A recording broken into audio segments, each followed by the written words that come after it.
Halloween night was in full swing on Elm Street. Carved pumpkins glowed on every porch, skeletons rattled from tree branches, and a cold fog curled around the curbside, twisting through shadows and turning the street into something from a nightmare. Kids raced up and down the sidewalks in their costumes, clutching pillowcases and plastic pumpkins, calling out in excitement, and their laughter echoed into the crisp October night. Lily and her friends, Ben and Sophie, were in high spirits. They were at that perfect age, just old enough that their parents didn't have to go with them, but young enough that Halloween still held all its magic. Lily adjusted her witch's hat and smiled at the growing weight of her candy bag. "Come on, there's one house left." Ben, wearing a vampire cape and fangs that were just a little too big, glanced down the street and shrugged. "I don't know, Lily. Nobody goes there. My brother says it's haunted." Sophie, who was dressed as a zombie with impressively gory makeup, raised an eyebrow. "Haunted?" she scoffed. "Come on, Ben. That's just what kids say. Let's go check it out. It's just a house." Lily looked down the street to the last house on Elm. It sat alone, a dark silhouette against the cloudy sky. The windows were dark, the lawn overgrown and tangled, and no lights indicated any decorations or candy.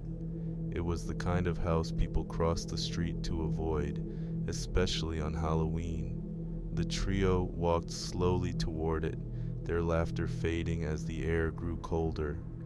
Every step closer seemed to deepen the quiet around them, and even the distant sounds of other trick-or-treaters became muffled, as if the house itself absorbed the noise.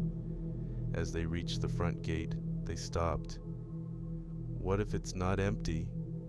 Lily whispered, suddenly unsure. "Only one way to find out," Sophie replied, her confidence wavering just a bit. They pushed open the creaky iron gate, wincing as it groaned in protest. The path leading up to the door was cracked and overgrown with weeds. The house loomed above them, dark and ominous, its peeling paint like the withered skin of some forgotten creature. "Trick or treat," Ben called out, his voice trembling slightly. For a long, breathless moment, there was nothing. No answer, no flicker of light in the windows. Lily's heart pounded, and she almost turned around. But just as she was about to speak, the front door creaked open. In the doorway stood an old woman. She was dressed in a long, faded black gown, her skin pale and wrinkled, and her eyes were a milky white, almost like she couldn't see. She smiled slowly, revealing teeth that were too sharp. "Well, well," she said, her voice as thin as a spider's thread. "Visitors on Halloween. I don't get many, you know." Lily swallowed hard, glancing nervously at her friends. Sophie, ever the brave one, cleared her throat. "Trick or treat," she repeated. The woman's smile grew wider. "Why don't you come in?" she said, stepping back from the door. "I have plenty of treats inside." "No, thank you," Ben said quickly, his hand clutching Lily's. But Sophie stepped forward, determined to prove she wasn't afraid. "Just a quick look?" Sophie asked, ignoring the anxious looks from her friends. "Just a quick look," the old woman repeated, her voice like velvet, drawing them forward. The interior of the house was as dark and cold as the outside. Shadows pooled in every corner, and a strange, sour smell lingered in the air. Dust hung in thick layers on the furniture, and the wallpaper was peeling, revealing bare wood beneath.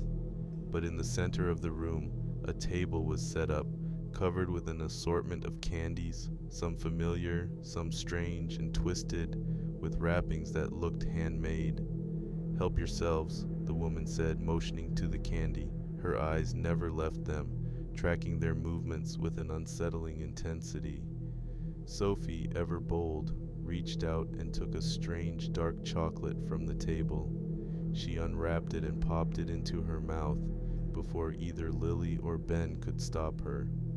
The woman watched, her grin widening, As Sophie's expression turned from satisfaction to confusion, she clutched her stomach, her face pale. I don't feel so good.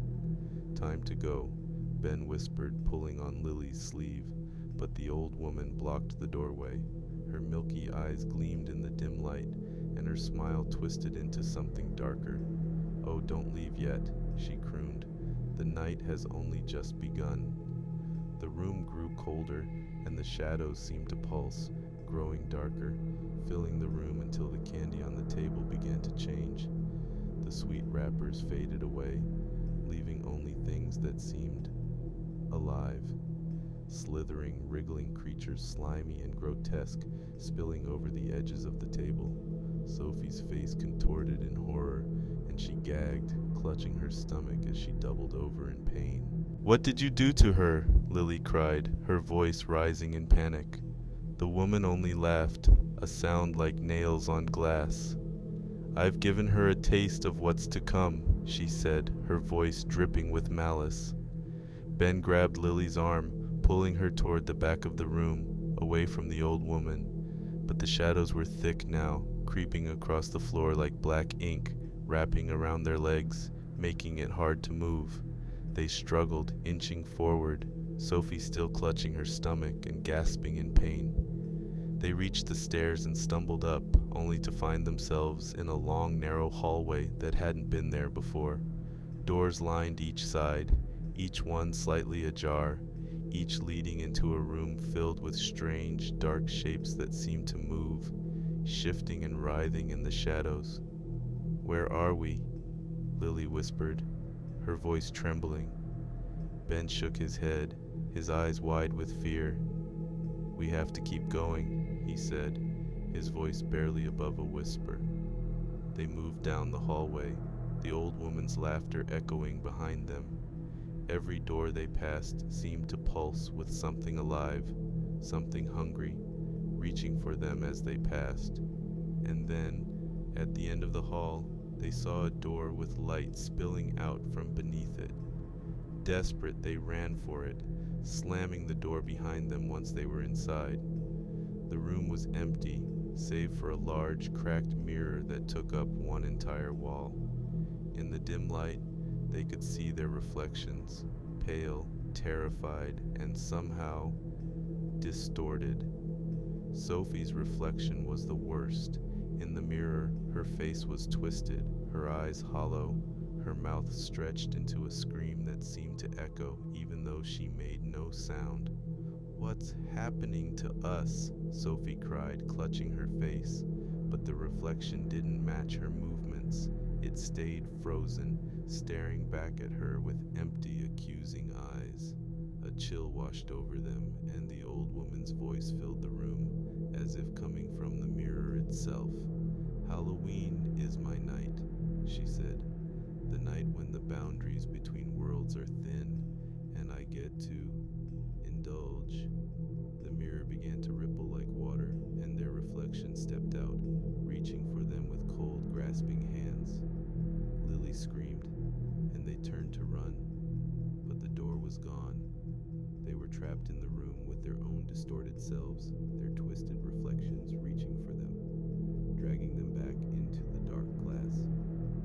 As the hands pulled them in, their vision blurred, the world shifting around them, and then they found themselves back on the street, gasping, trembling, looking down at their hands, now gray and transparent.